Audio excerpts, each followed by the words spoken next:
জাতীয় কর্মসমিতির সদস্য তথা প্রখ্যাত অভিনেতা মিঠুন চক্রবর্তী আজ বিকেল ৫টায় কৃষ্টি প্রেক্ষাগৃহে নিউ ব্যারাকপুর থানা বিপরীতে বসন্ত মিলন উৎসবে উপস্থিত থাকবেন।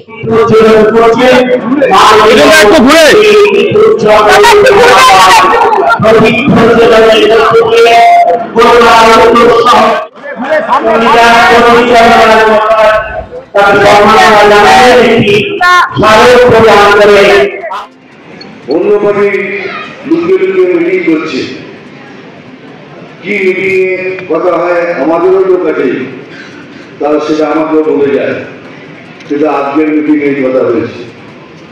শেষ পর্যন্ত খালি একটাই লাইন থেকে যায় যে আমরা হিন্দুদের থাকতে দেব না বা হিন্দুদের রাজ করতে দেব না।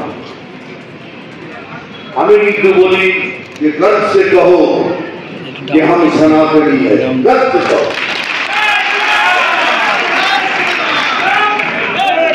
আমরা সনাতনী, যদি ভগবান জন্ম দিয়ে থাকে সনাতন হিসেবে, তাহলে মরবো সনাতন হিসেবে, কিন্তু অন্য হাতে এইভাবে মানকে মরবো না। ওই জন্য বলছি, যারা বুথের লোক আছেন, যারা মন্ডলের লোক আছেন, যে যেখানে কাজ পেয়েছে সেটাকে নিষ্ঠা দিয়ে, ভালোবাসা দিয়ে একবার, এই লাস্টবার সবাই মিলে চেষ্টা করে আমাদের পার্টিকে জেতার পরে দেখুন কি হয়।